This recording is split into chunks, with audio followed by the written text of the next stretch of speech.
Hello everyone. My name is Yojith Kaustabh, and I am a student of IIIT City, and I am studying CAC, and I am in second year. Today we'll be starting the new chapter, dual nature of radiation and matter in physics. Let's just skim over the introduction. एक बार देख लेंगे. तो क्या है कि Maxwell's equations of electromagnetism and Hertz experiments on the generation and detection of electromagnetic waves in 1887. Basically, 1887 में बोला गया था कि लाइट जो है, लाइट इज अ वेव, है ना. Light is a wave. तो उन्होंने बोला कि लाइट एक लहर की तरह होती है, ऊपर नीचे होके आती. पर उसी समय, by the end of 19th century, today investigations हुए थे गैस एसिड लो प्रेशर पे. किसने किया? रोएंटन गेन ने 1895 में और जे टॉमसन ने 1897 में किया, which were important milestones in understanding atomic structure. ठीक है. तो इन्होंने ये सब कुछ एक्सपेरिमेंट करके ये बताया कि कैथोड रेस बोल के कुछ होते हैं. ठीक है. और ये कैथोड रेस जो है, बेसिकली यहाँ स्टार्ट हुआ. ठीक है. तो समझ लो कि ये कैथोड रे एमिटर है. ठीक है. ऐसे कैथोड रेस आ रहे हैं. ठीक है. और इन्होंने सजेस्ट किया कि कैथोड रेस जो है, ये वेव्स नहीं है बल्कि पार्टिकल्स हैं. ठीक है. ये सारे पार्टिकल्स हैं. ठीक है. ये आगे जा रहे हैं from the source from which they are getting emitted. और इसके बाद क्या हुआ? The British physicist J.J. Thomson confirmed this hypothesis by applying mutually perpendicular electric and magnetic fields across the discharge tube. J.J. Thomson ने ना क्या किया? Cathode ray का चार्ज टू इलेक्ट्रॉन रेशियो, मतलब E:M रेशियो निकाला था. और they were found to travel with speeds ranging from about 0.1 to 0.2 times the speed of light. Speed of light is the fastest speed in which any particle or any entity in the universe can travel. और ये cathode rays जो है, they were found to be traveling at 0.1, मतलब 3 into 10 to the power of 7 meters per second, या 6 into 10 to the power of 7 meters per second at max. ठीक है. उन्होंने experiment करके ये खोज किया है. उसके बाद the presently accepted value of E by M is 1.7 into 10 to the power of 11 kelvin पर kg. तो अभी E by M कितना माना जा रही है? After like all the experiments and studies by scientist, उन्होंने ये बोला है कि अभी के लिए an approximate value can be 1.7 into 10 to the power of 11 coulombs by kilogram. ठीक है. Now, further, the value of E by M was found to be independent of the nature of the material or metal used as the cathode. तो उन्होंने ये भी find out किया है कि अगर कैथोड रे का सोर्स एल्यूमिनियम हो या बेसिकली जो भी मेटल जो सपोर्ट करती है इस कैथोड रे को रिलीज करने के लिए, एल्यूमिनियम से बस एग्जांपल है. एल्यूमिनियम होगी भी नहीं, वो सेकेंडरी है. कुछ भी मेटल बेसिकली उससे फर्क नहीं पड़ रहा था किसका? कैथोड रे का. ठीक है. ये E by M वैल्यू की वैल्यू जो है वो कांस्टेंट रह रही है. It's not depending on the material that is being used in the cathode ray source. Further, the here we go. E by M independent of nature of the cathode material or the gas introduced in the discharge tube. तो इससे पता चला है कि cathode ray is something that exists in all of these materials basically. Around the same time in 1887 it was found when certain metals ठीक है, certain metals वर irradiated bye ultraviolet light, मतलब UV light जो सन से आती है, हमें UV rays आते हैं ना, वो वाली, emitted negatively charged particles having small speed. ठीक है, certain metals when heated to high temperature were found to be emitting negatively charged particles. The value of E by M was found to be the same as cathode ray. तो क्या हुआ, इन्होंने कुछ experiment किया, UV light को use किया, किस पे, नेगेटिवली चार्ज पार्टिकल्स पे यूज किया, नेगेटिवली चार्ज पार्टिकल्स पे, ठीक है। और जब इन्होंने यूवी यूवी लाइट इस पे यूज किया, क्या हुआ, कुछ तो हुआ, ये रे की तरह से बाहर आई, ठीक है। अ, और उन्होंने ई वाई एम वैल्यू इसका भी निकाला, तो इसका भी वैल्यू सेम आ रही थी, इसी की तरह सेम वैल्यू आ रही, ठीक है। तो अ, ये आइडेंटिकल थी to the cathode ray experiment done by J Thomson in 1897। तो इनका नाम भी, इन नेगेटिव पार्टिकल्स जो है, इनकी नाम इलेक्ट्रॉन दी गई थी बेसिकली, ठीक है। And suggested they were the fundamental universal constituents of matter. Universal constituents मतलब, you know, basically the smallest या सबसे छोटी चीज जो सबको बना रही है, बेसिकली कॉन्स्टिट्यूएंट मतलब बनाने वाली चीज, ठीक है। फॉर इस इपॉक मेकिंग डिस्कवरी, दो his theoretical and he was awarded the Nobel Prize. In 1913, R. A. Millikan performed the pioneering oil drop experiment for precise measurement of charge on electron. तो क्या हुआ, 19 तो 1913 में मिलिकन ने एक experiment किया, किस पे, इलेक्ट्रॉन पे, ठीक है। इलेक्ट्रॉन पे एक्सपेरिमेंट किया कि उसका चार्ज कितना हो रही है, ठीक है। क्योंकि ई बाई एम वैल्यू आ रही है ना यहाँ पे, ई बाई एम मतलब क्या हुआ, चार्ज पर दिस थिंग, चार्ज पर मास वॉल्यूम, ओके। तो उन्होंने ये एक्सपेरिमेंट करके ये कंक्लूड किया कि इलेक्ट्रॉन की चार्ज हो रही है 1.602 into 10 to the power of -19 Coulomb's. एक इलेक्ट्रॉन इतनी सी चार्ज अपने ऊपर कैरी कर रही है, okay. This was what he established using the experiment. उन्होंने बोला कि Millikan's experiment establish that electric charge is quantize. Quantize मतलब देखो, एक छोटी सी ये हो गई, आपने कुछ फूड, छोटे से पैकेट, टेफलॉन पैकेट में रखा है, ठीक है, एक छोटी सी प्लास्टिक बैग, और इसको आपने यू नो सोच लो कि कहीं बाहर जा रहे हो, ठीक है, बाहर जा रहे हो तो सारी फूड एक ही पैकेज में रखोगे तो गिर विर जाने की प्रॉब्लम हो सकती है। तो क्या करते हैं मम्मियाँ, ये सारे फूड को एक ही पैकेज में रखते हैं, है ना, छोटे छोटे पैकेट्स में रख के इनको कहीं पे लगा देते हैं। जब इन सारी पैकेट्स को ओपन करो तो सारी फूड जो एक बाउल में फिट होती है वो आ जाती है। तो इन पैकेट्स में रखना इज कॉल्ड क्वांटाइजेशन। क्वांटाइजेशन मतलब छोटे छोटी पीसेस में करके रखना भी इसका। Millikan's experiment established that it's quantized from the values of charge and specific charge. Specific charge मतलब E by M. The mass of the electron could be determined. अगर मैं आपको E by M दे दूं और E दे दूं, तो आप M की वैल्यू तो फाइंड कर सकते हैं, है ना।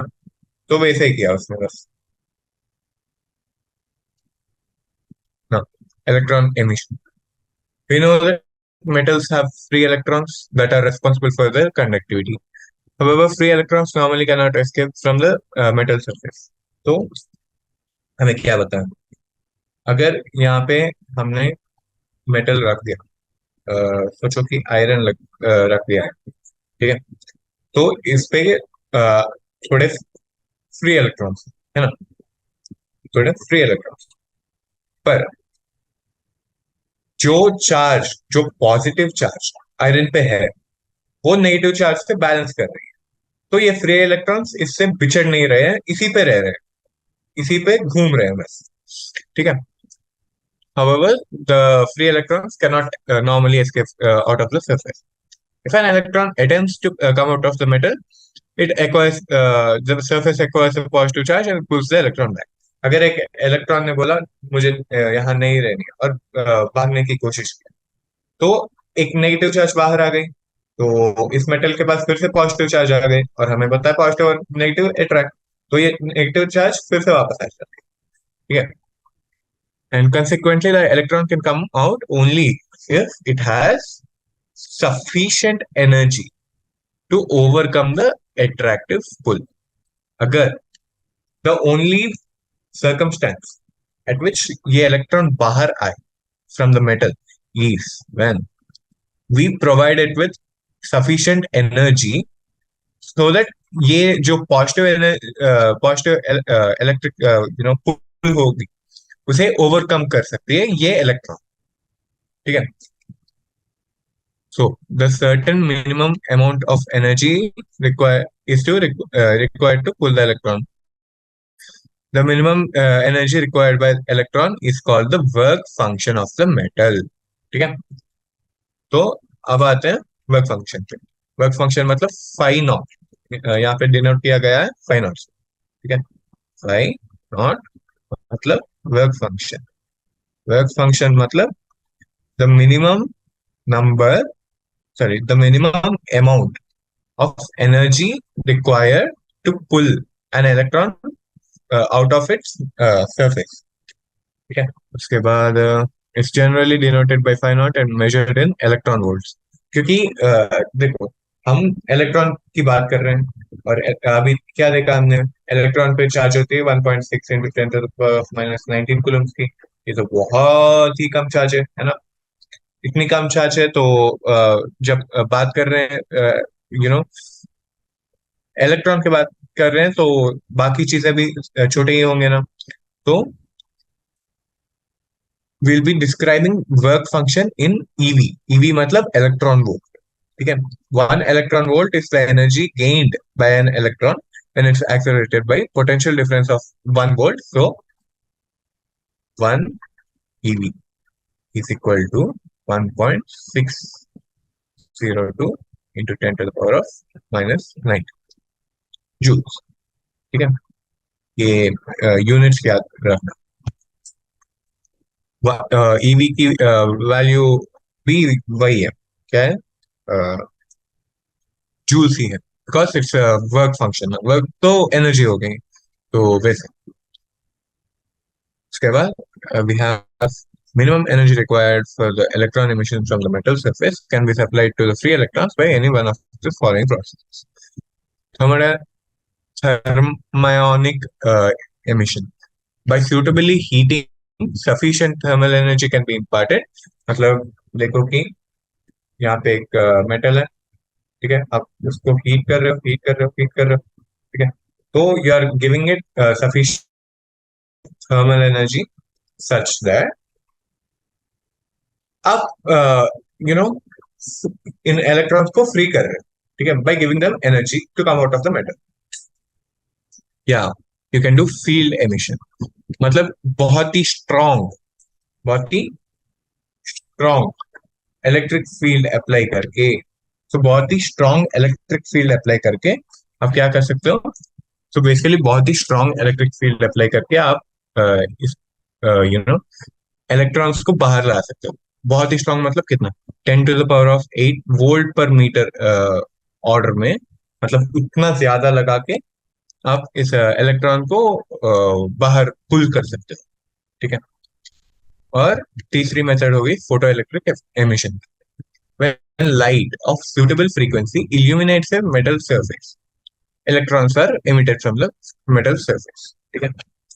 लाइट जो है, ठीक है, light of suitable frequency frequency को ऐसे म्यू में डिनोट करते हैं, पता है ना?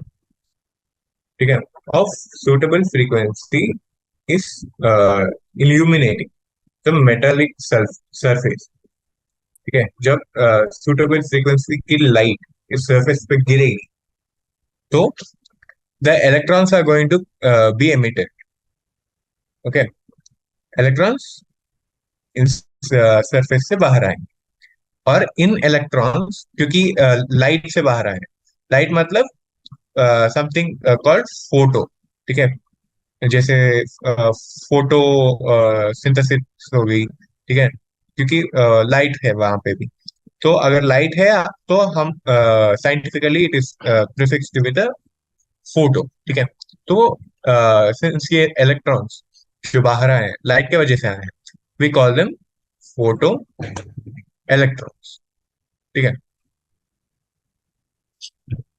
उसके बाद आते हैं हम फोटो इलेक्ट्रिक इफेक्ट पे। तो फोटो इलेक्ट्रिक इफेक्ट पे आएंगे। तो पहले तो हर्ट्ज ऑब्जर्वेशन पे स्टार्ट करेंगे। The phenomenon of photoelectric emission was discovered in 1887 by Heinrich Hertz during his EM wave experiments.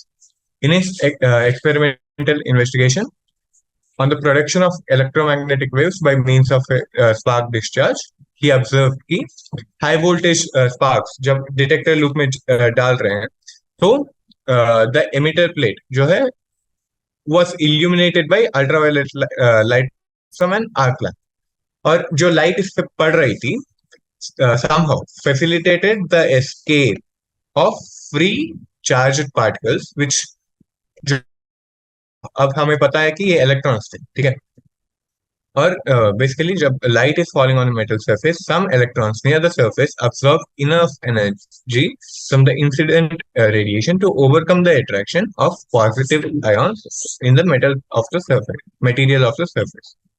After gaining sufficient energy from the incident light, the electrons escape from the surface of the material into the surrounding space.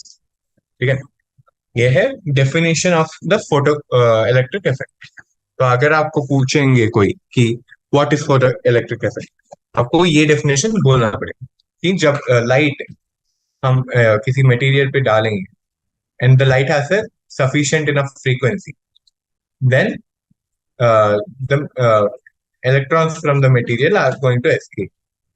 Okay, because they have received sufficient energy from the incident light.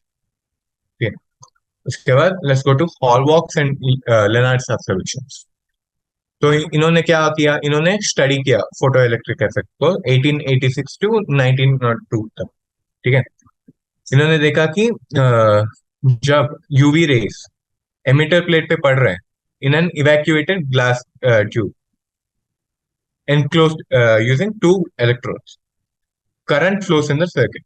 तो basically इन्होंने क्या देखा, जब एक electrode plate लगा रहे हैं दो दो दो, तो when this thing UV radiations are allowed to fall, current flow हो रही थी यहाँ।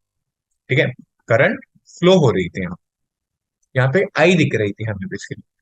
These observations indicate that when UV rays fall onto the emitter plate, electrons are ejected from it, which are attracted towards the positive collector plate by the electric field.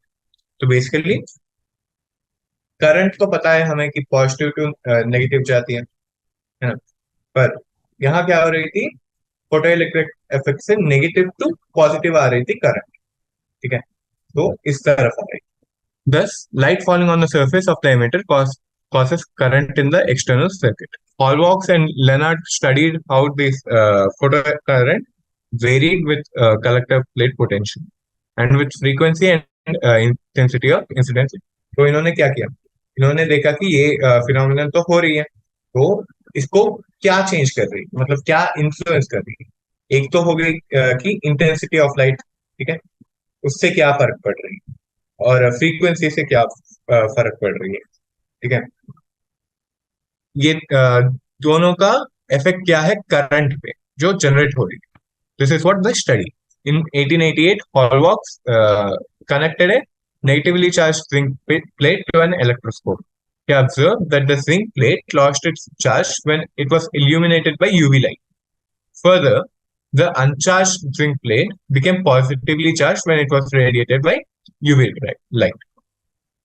ठीक है, तो basically इन्होंने क्या किया, इन्होंने देखा कि जब एक नेगेटिवली चार्ज प्लेट को इलेक्ट्रोस्कोप पे लगाइए, ठीक है, जिंक प्लेट जो नेगेटिवली चार्ज थी, ठीक है, Zn जो नेगेटिवली चार्ज थी वो न्यूट्रल हो गई पहले तो, ठीक है, पहले तो वो न्यूट्रल हो गई, ठीक है, it lost its charge when it was illuminated by UV light.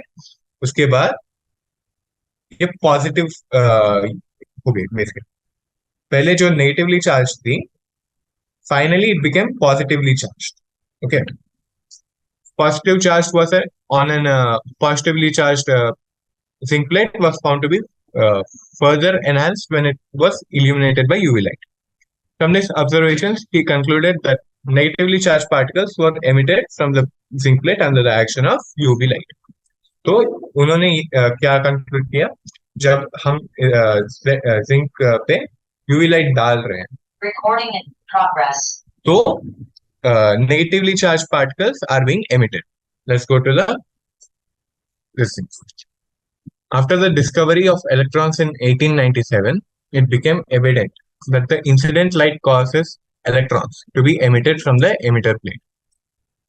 After the discovery of the electron in 1897, incident light that causes basically पता चल गई कि इलेक्ट्रॉन्स हैं जो बाहर आ रही हैं, ठीक है, और इन्होंने ये भी ऑब्जर्व किया था कि when UV light fell on the emitter plate, no electrons were emitted at all when the frequency of incident light was smaller than a certain minimum frequency called the threshold frequency. ठीक है, ये बहुत ही important है. इन्होंने क्या notice किया, जब ये यूवी लाइट मटेरियल पे गिर रही थी और इस लाइट की फ्रीक्वेंसी एक रिक्वायर्ड फ्रीक्वेंसी से कम थी, बहुत कम थी, ठीक है, तब no electrons were being emitted. ठीक है, सो उन्होंने क्या कंक्लूड किया, for electrons to be emitted there a minimum frequency. ठीक है, इस फ्रीक्वेंसी से ज्यादा या इक्वल टू होनी चाहिए लाइट के रेस के, so that electrons are going to be emitted. ठीक है, this was their conclusion. However, some alkali metals such as lithium, sodium, potassium, cesium, and rubidium were sensitive even to visible light. ठीक है, इनकी threshold frequency ना बहुत कम होती है, तो even by visible light they are showing the photoelectric effect. All these photosensitive substances emit electrons when they are illuminated by light. After discovery of electrons, these electrons were termed as photoelectrons, and this phenomenon is called photoelectric effect. ठीक है, तो ये है experimental study of photoelectric effect, जिसमें ये diagram देख लो. ठीक है, तो ये है सन. सन मतलब क्या हो गई, यूवी लाइट की सोर्स बन गई है ना. तो ये सन की रेस एक क्वार्ट्ज विंडो से घुस रही हैं. ठीक है, and they are falling on this photosensitive plate. Photosensitive plate मतलब हो सकती है कि वो जिंक हो या सोडियम हो, वॉट एवर, एक फोटोसेंसिटिव प्लेट है. ठीक है, और ये फोटोसेंसिटिव प्लेट किससे कनेक्टेड है, इस सर्किट से कनेक्टेड है. ठीक है, और ये सब कुछ एक इवैक्यूएटेड ग्लास ट्यूब में हो रही है. ठीक है, तो अब क्या हो रही है, सी, जब photosensitive plate C is called the emitter, है ना, और monochromatic light from the source S और sufficiently short wavelength.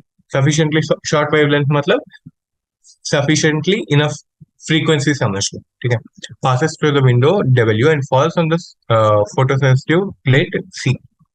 A transparent quartz window is sealed on the glass tube, which permits UV radiation to pass through it and irradiate the photosensitive plate C.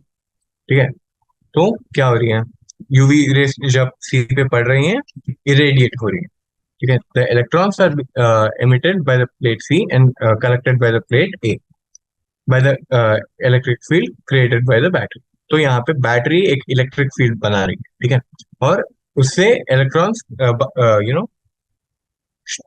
Basically radiate हो रही हैं, क्योंकि हमने पढ़ा है कि electric field से भी electrons can be free, right. कहाँ पढ़ा, फील्ड एमिशन। तो ये कर रहे हैं basically. The battery maintains the potential difference between the plates C and A that can be varied. The polarity can be reversed by commutator. Polarity मतलब एक positive होना एक नेगेटिव होना, ये पॉजिटिव नेगेटिविटी का चेंज कर सकते हैं कम्यूटेटर, ठीक है। Thus, the plate A can be maintained at a desired positive or negative potential with respect to emitter C, ठीक है। तो यहाँ कम्यूटेटर की काम क्या है, ए की पोटेंशियल पॉजिटिव या नेगेटिव बनाना अकॉर्डिंग टू सी, ठीक है। When the collector A is positive with respect to the emitter plate, the electrons are attracted to. अगर ए पॉजिटिव हुई है तो सी पे इलेक्ट्रॉन्स ज्यादा हुए, है ना, तो सी पे इलेक्ट्रॉन्स ए पे जाए, ठीक है। The emission of electrons causes flow of electric current in the circuit. The potential difference between the emitter and collector plates is measured by voltmeter. यहाँ पे एक वोल्ट मीटर लगाया गया है जो पोटेंशियल डिफरेंस को मेजर करती है, ठीक है। whereas the resulting photo current flowing is measured by a micro ammeter जो यहाँ पे है, ठीक है। The photoelectric current can be increased or decreased by varying the potential of collector plate with respect to the emitter plate। भाई बोला है ना, by varying the potential। अगर सी ज्यादा नेगेटिव है तो ए को उतना पॉजिटिव नहीं रहना पड़ेगा। अगर सी मोर और लेस न्यूट्रल है तो ए को बहुत ही पॉजिटिव चार्ज देना पड़ेगा so that it can attract the electron. We can use the experimental arrangement to study variation of photocurrent effect with intensity of radiation, frequency of radiation, potential difference between plates A and C, and nature of material of C. Light of different frequencies can be used by putting appropriate color filter। ये सब कुछ हम कर सकते हैं इस experimental arrangement, ठीक है। अब आते हैं effect of intensity of light on photo current. ये चीज अगर आपको समझ आ गई तो फोटो इलेक्ट्रिक इफेक्ट आपको पूरी तरह से समझ आ गई बस, ठीक है, नो एक्सेप्शन। तो बहुत ही सिंपल चीज है, पर आपको कंफ्यूज नहीं होना बस। तो देखो, collector A is maintained at a positive potential with respect to C so that electrons ejected, जो C से इलेक्ट्रॉन्स बाहर आ रहे हैं A पे आए, ठीक है। Keeping the frequency of the incident radiation and the potential fixed, the intensity of light is varied and the resulting photoelectric current is measured each time। जहाँ जो यहाँ पे कर रहे हैं पोटेंशियल को मेजर कर रहे हैं, करंट को मेजर कर रहे हैं, वैसे, okay. The photo current is directly proportional to the, हाँ यहाँ पे देखिए, it is found that the photo current increases linearly with intensity of incident light as shown graphically, ठीक है। Photo current intensity of light से ज्यादा होती है। The photo current is directly proportional to the number of photo electrons emitted per second. ये बहुत ही important statement है, आपको ये परफेक्टली अंडरस्टैंड करना चाहिए। तो क्या हो रही है, इंटेंसिटी ऑफ लाइट, अगर इंटेंसिटी ऑफ लाइट को हम आई से डिनोट करें, अगर आई ज्यादा हो रही है तो the number, okay, the number of photo electron जो एमिट हो रहे हैं वो ज्यादा हो रहा है if intensity is being increase, ठीक है। पर अभी नेक्स्ट सेक्शन के बाद पता चल जाएगा, मैं बोल दूंगा अभी, देखिए। दिस इंटेंसिटी ना, इट ओनली स्टार्ट्स इंक्रीजिंग जब इलेक्ट्रॉन्स आर फ्री। अगर आपने क्या कर दिया, इंटेंसिटी को ज्यादा कर दिया लाइट की, पर light is not equal to और ग्रेटर देन थ्रेशोल्ड फ्रीक्वेंसी, तो इलेक्ट्रॉन्स बाहर आएंगे ही नहीं। ठीक है, आप जितनी भी इंटेंसिटी का ज्यादा कर लो, इन्फिनिटी ही कर लो, इलेक्ट्रॉन्स आएंगे नहीं बाहर। ठीक है, until and unless you put the threshold frequency. Okay, और थ्रेशोल्ड फ्रीक्वेंसी को लगा के आप इंटेंसिटी को ज्यादा कर रहे हैं, तो बेसिकली क्या होने वाली है, ज्यादा फोटो इलेक्ट्रॉन्स बाहर आएंगे। ठीक है, और अब हम जाते हैं effect of potential on photo electric current. We can first give the plate a positive potential with respect to C and illuminate C with light of fixed frequency mu and fixed intensity I1। ठीक है, तो इन्होंने ये सब कुछ किया।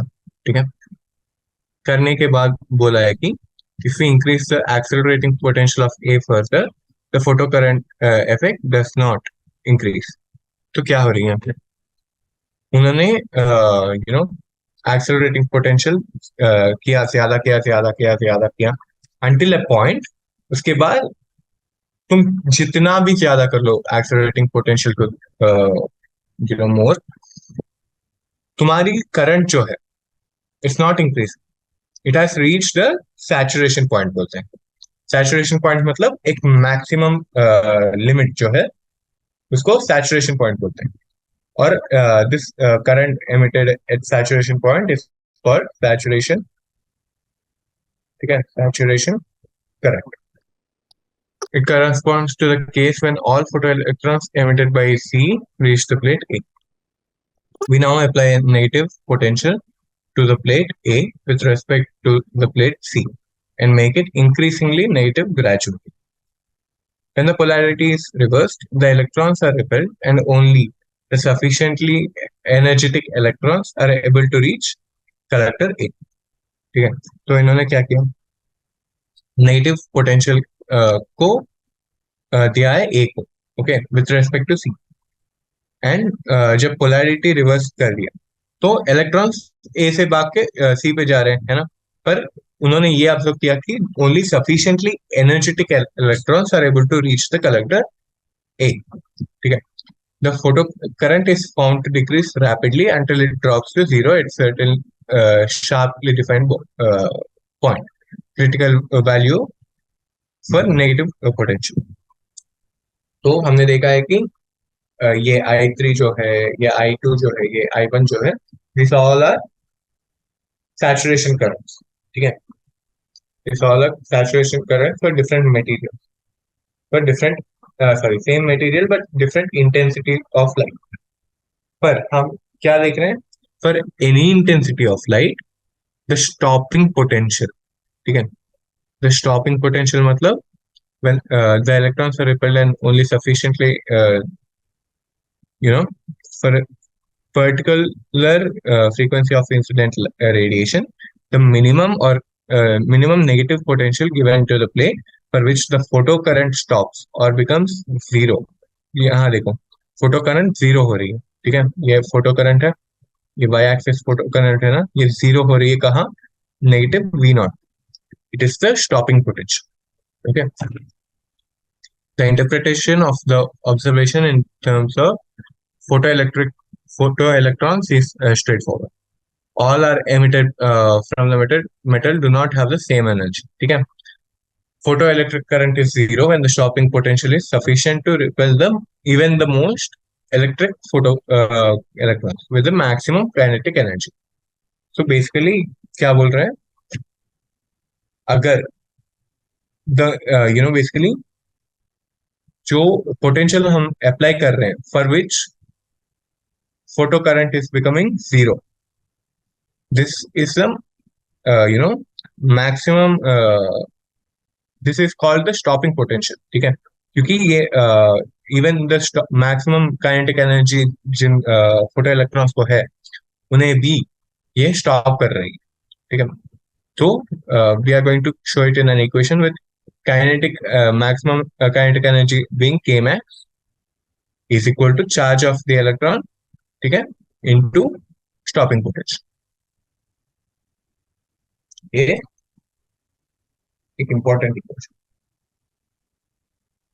Also this is an important chapter अगर आप जेई मेंस लिखना चाहते हो। जेई मेंस के लिए ये बहुत बहुत इंपॉर्टेंट हो जाती है, क्योंकि बहुत लोगों को क्या लगती है कि मैकेनिक्स हो या बड़े बड़े चैप्टर जैसे करंट इलेक्ट्रिसिटी हो, इनको ज्यादा वेटेज देते हैं जब प्रिपेयर कर रहे हैं। पर this is the most simplest and most high scoring chapter you will be finding in physics. ठीक है, और इसमें से बहुत ही सिंपल क्वेश्चंस आते हैं। Always you'll be getting the same kind of questions like what is the stopping potential given kinetic energy and charge of electron, या जो अभी हमने देखा what is the threshold frequency बोलेंगे, या ये ग्राफ को दे के बोलेंगे कि इस पे क्वेश्चंस पूछ लेंगे। ठीक है, तो this is a very important chapter. We can now repeat this experiment with incident radiation of higher intensity। I2 and I3 के साथ भी करा, और उन्होंने ये देखा है कि ये सब कुछ इसी स्टॉपिंग पोटेंशियल पे रुक रहे हैं। ठीक है, अब आते हैं हम effect of frequency of incident radiation on stopping stopping potential. तो अब इन्होंने क्या देखा, इन्होंने देखा कि देख थ्रेशोल्ड फ्रीक्वेंसी तो ये होती है ना, तो हम मान के चलेंगे कि the minimum amount of voltage you have to give is also V naught। Okay, V M कर लेंगे, वी मिनिमम ले लेंगे। ठीक है, जब आप वी मिनिमम दोगे और since it has electric charge of E, this electron has very less kinetic energy। ठीक है, मिनिमम दोगे तो kinetic energy will be equal to zero, क्योंकि आपने बस इतना एनर्जी दिया ताकि वो मेटालिक सरफेस जो है उससे एस्केप हो जाए, उसके पुल से एस्केप हो जाए। पर आपने उतना एनर्जी नहीं दिया कि एस्केप होके भाग सके वो। ठीक है, बस एस्केप होके यहाँ पे बैठ रहे हैं, क्योंकि आपने मिनिमम एनर्जी दिया है।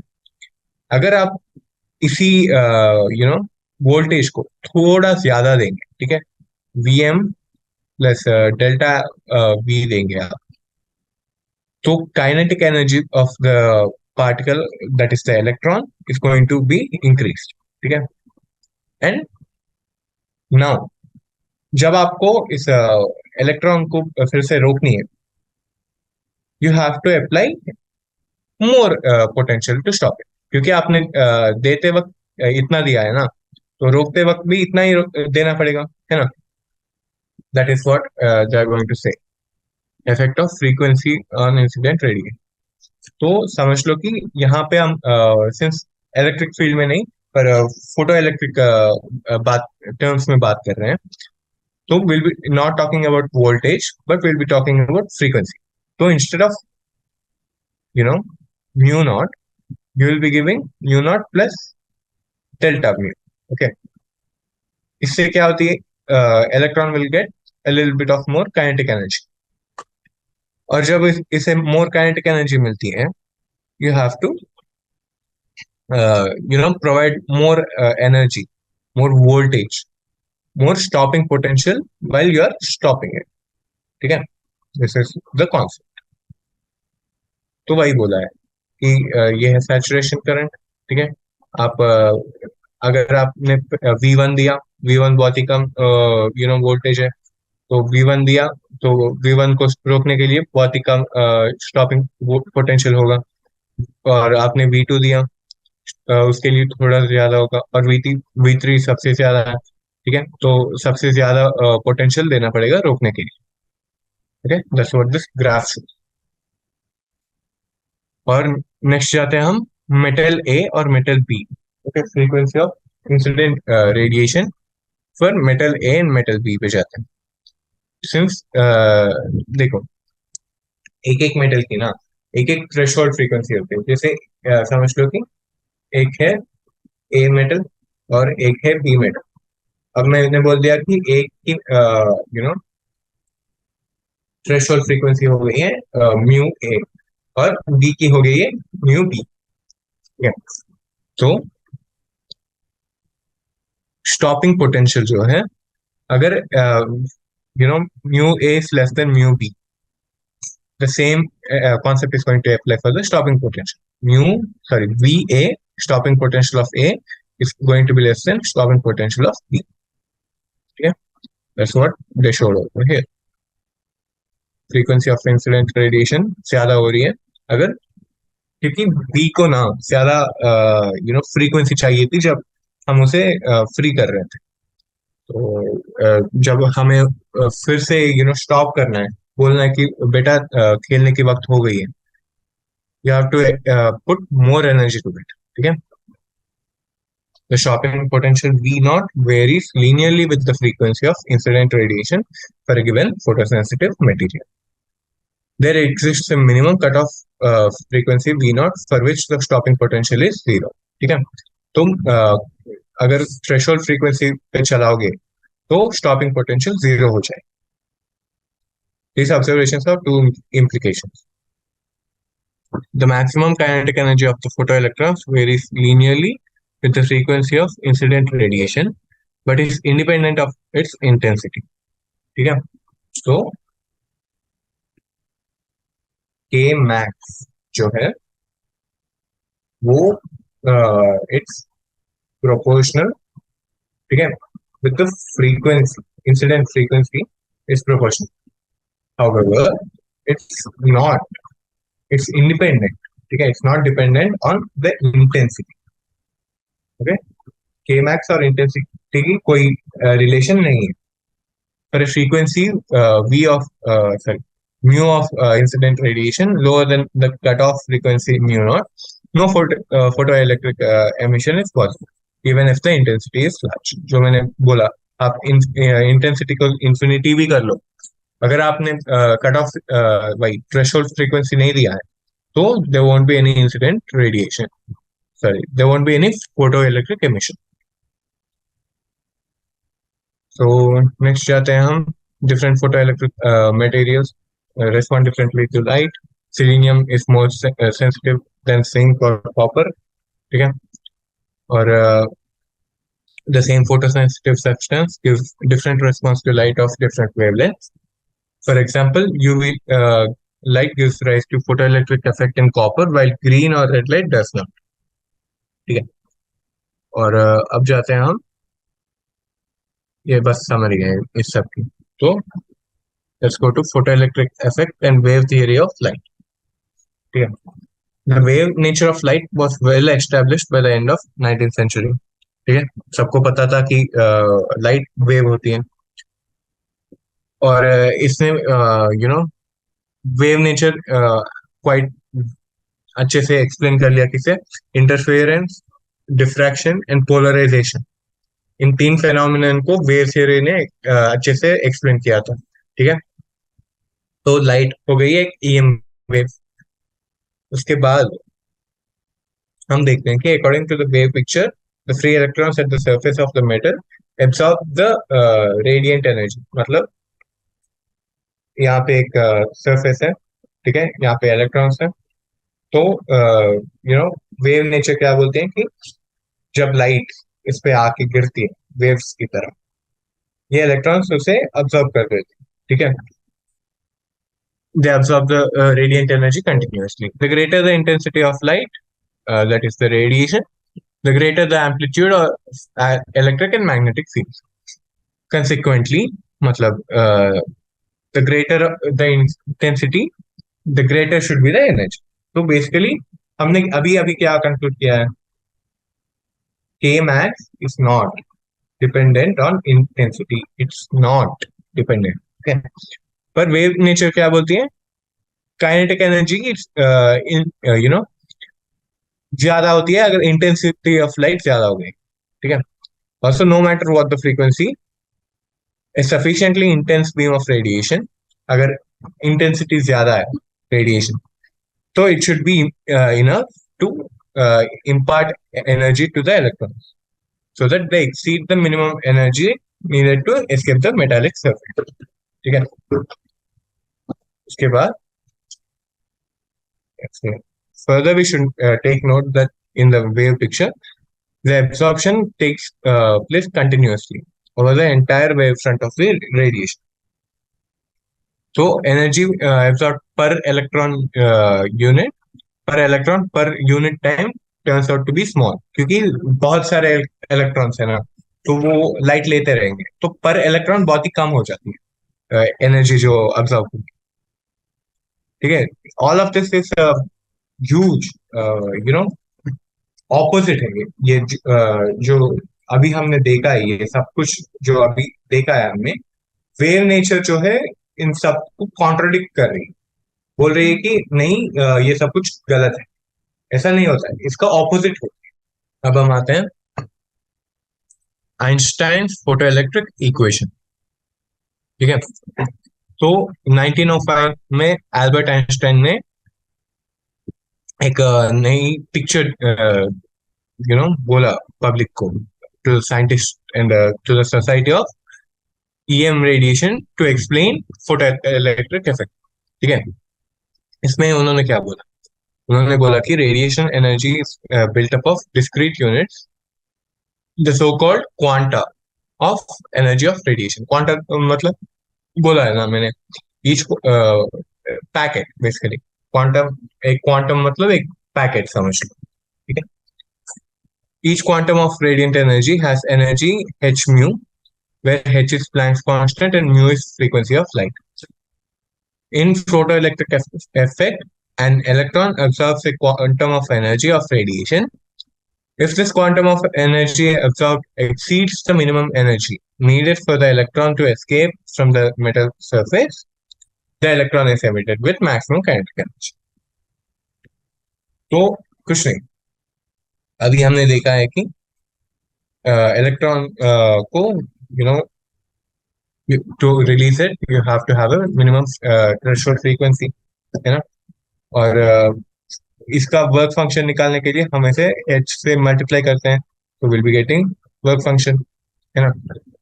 इन्होंने क्या बोला? k max is equal to h mu minus work function. इन्होंने बस law of conservation of energy use कर दिया यहाँ पे. उन्होंने बोला है कि देखो यहाँ पे एक मेटल है, इससे छुड़ाने के लिए इलेक्ट्रॉन्स को you are using some energy of 5 मतलब वर्क फंक्शन जो है यहाँ. ठीक है. You are using this much energy. ठीक है. तो kinetic energy of the electron जो अभी फ्री हुई है will be equal to h mu. h mu मतलब the total energy you are providing minus work function. ठीक है. This will be the kinetic energy. बस इतना ही बोला. ठीक है. More tightly bound electrons will emerge from the with kinetic energies less than the maximum value. Note that the intensity is determined by the number of photons incident per second. ठीक है. However, the maximum kinetic energy of emitted photoelectrons is determined by the energy of each photon. तो इन्होंने क्या बोला? Intensity तो number of photon जो release हुए हैं उस पर निर्भर है, पर kinetic energy is not dependent on intensity. ठीक है. This is known as Einstein's photoelectric equation. According to this equation, it linearly depends on frequency and is independent of intensity. Since Kmax must be non-negative, क्योंकि energy तो negative नहीं हो सकती है ना, kinetic energy. h mu is greater than work function, और mu is greater than threshold frequency, where threshold frequency is work function by h. ठीक है. Intensity of radiation as noted is proportional to the number of energy quanta per unit area per unit time. ठीक है. The greater number of energy quanta available, the greater is the number of electrons absorbing the energy quanta, and greater मतलब ज्यादा electrons बाहर आते हैं basically. ठीक है. This is what they told. The number of quanta of radiation per unit area per unit time.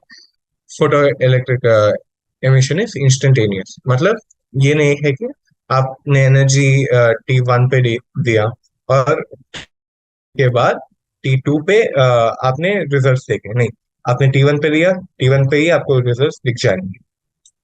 उसके बाद हम आते हैं e V naught is equal to h, वही जो हमने पहले देखा कि K max is equal to EV naught, इसको यहाँ पे सब्स्टिट्यूट किया गया। Okay, this is an important result. It predicts that V naught versus V curve is a straight line with slope h by e. उसके बाद हम आते हैं during 1906 to 1916, Millikan performed a series of experiments on photoelectric effect aimed at disproving Einstein's photoelectric equation. He measured the slope obtained for sodium, similar to shown, using the known value of E. He determined the value of Planck's constant. उन्होंने क्या किया, Planck constant का value निकाला, और उनको आई ये value 6.626 into 10 to the power of 34 joule second. Okay. The successful explanation of photoelectric effect using the hypothesis of light quanta and experimental determination of values h and work function in agreement with values led to the acceptance of Einstein's picture. ठीक है, Einstein ने theory send किया था, और मिल्कन ने उसे verify कर लिया using many alkali methods over a wide range of radiation frequency. ठीक है, अब तक हो गई है। Now let's go to the particle nature of light which is the photon. तो अभी तक क्या बोला हम लोगों ने, लाइट इज अ वेव, तो अब बोलेंगे कि लाइट पार्टिकल है। ठीक है, तो हाँ, a definite value of energy as well as momentum is a strong sign that light quantum can be associated with a particle. This particle was later named photon. ठीक है, तो 1924 में एच कॉम्पटन ने जब एक्सरेज को scatter किया electron से, तब फोटॉन्स की कंफर्मेशन हुई। ठीक है, 1921 में आइंस्टाइन को नोबेल प्राइज पे मिली थी theoretical physics and photo electric effect, जो इक्वेशन अभी देखा हम लोगों ने उसके बारे में। 1923 मिलिकन वाज अवार्डेड फॉर वही जो उन्होंने कंफर्म किया था, प्रूव किया था बेसिकली।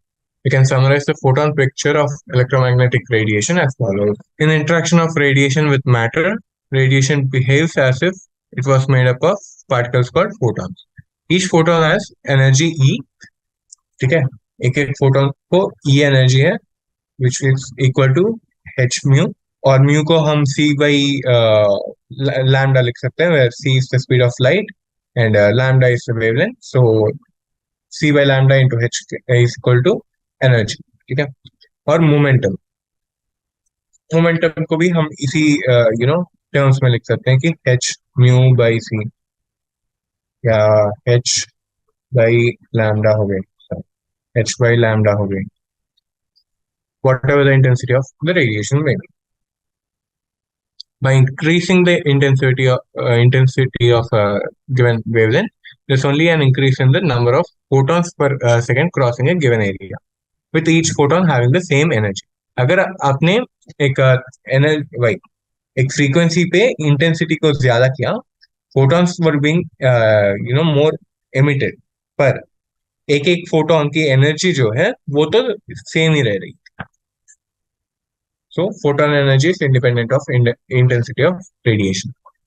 और ये फोटॉन्स जो है ना इलेक्ट्रिकली न्यूट्रल है and were not deflected by any electric और magnetic field. In photon particle collision, the total energy and total momentum are conserved. However, the number of photons may not be conserved in a collision. The photon may be absorbed and new photon may be created. ठीक है, अगर photon और particle collision होगी तो क्या होगी, total energy और total momentum तो कंजर्व ही होंगे क्योंकि मैकेनिक्स, पर नंबर ऑफ फोटॉन्स जो है वो कंजर्व नहीं होगी। फोटॉन्स अब्सॉर्ब हो सकते हैं उस पार्टिकल में, या एक नई फोटॉन भी क्रिएट हो सकती है। ठीक है, तो ये एग्जांपल देख लो आप। Monochromatic light of frequency 6 into 6 into 10 to the power of 14 hertz is been produced by a laser. The power emitted is 2 into 10 to the power of minus 3 watts. ठीक है, this is the power emitted. What is the energy of the photon in the light beam? तो energy हो गई is equal to h mu. h की value पता है, ठीक है, mu की वैल्यू पता है, तो बस मल्टीप्लाई कर लेंगे. And how many photons per second on an average are emitted by the source? So n is equal to p by ei, ये आंसर, ठीक है. और इस केस में 5 into 10 to the power 15 photons. The work function of cesium is 2.14 eV. Find the threshold frequency of cesium and the wavelength of incident light if the photocurrent is brought to zero by a stopping potential of 0.6 volts. ठीक है, तो पहले क्या बोला गया हमें? The work function is 2.14 eV electron volt. तो पहले बोला है कि फाइंड द थ्रेशोल्ड फ्रीक्वेंसी. तो थ्रेशोल्ड फ्रीक्वेंसी को कैसे फाइंड करना है? Energy h mu naught of the incident radiation must be equal to work function psi naught, so that frequency naught threshold frequency is equal to work function by h. ठीक है, equal life with 2.14 eV by h का value, तो वो कर लेंगे आ जाए. बस for frequencies less than 5.16 into 10 to the power of 14 hertz, इससे कम हो तो photo electric effect won't be seen and photoelectrons are not ejected. Next आते हैं, the wavelength of the incident light if the photocurrent is brought to zero by stopping potential of 0.6 volts. ठीक है, EV naught is equal to h mu minus work function.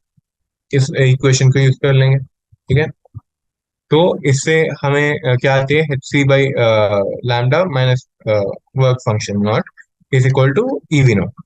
तो इसको थोड़ा change करके हम find कर सकते हैं वेवलेंथ को. तो बस यहाँ पे हम रोकेंगे. कल कर ले वही नेक्स्ट क्लास में कर लेंगे wave nature of matter and जो प्रॉब्लम्स जो हैं विल जस्ट कंप्लीट.